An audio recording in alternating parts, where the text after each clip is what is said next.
Why do we care about the Greeks? What is it about the Greeks that makes them relevant to our situation?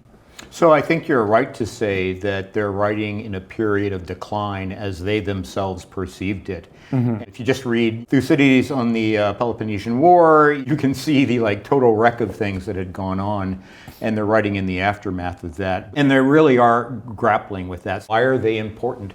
Because really they are the first thinkers in the West to grapple with the questions of what makes a regime good or bad, what are the foundations of a regime, how does politics fundamentally work, and it really is kind of a open exploration. So one thing that I would really emphasize is you don't go to Plato or Aristotle for doctrines. You're not looking for a blueprint. That's not the point. The point is that they opened up a way of exploring, of asking fundamental questions, not just about politics at its surface level, but ultimately about human life. Like, how should a man live? What is a good, honorable, flourishing life? And being a good warrior, being able to contribute to the defense of your city was definitely a part of that. So by no means was this some ivory tower kind of thing. We think of Socrates as this guy who just hung around and talked with people, and he sure did a lot of that.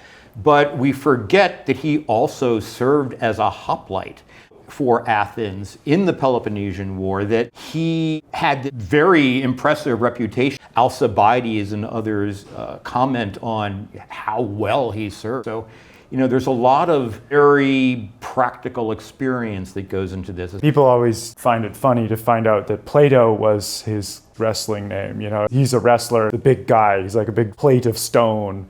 And was reputed to be an extremely good wrestler. Very different from today, where your average professor of philosophy is this kind of very pathetic creature that you might read some interesting books, but doesn't have this martial engagement with reality the way these guys did. Athletics was absolutely presupposed as foundational to education. Not just wrestling, but a whole array of competitive athletics, all of which were intended to reflect and prepare for skills you would actually need on the battlefield. So like javelin is an obvious example, but running, strength sports that reflected what you would have to do with armor on chariot races, very clearly derived from war.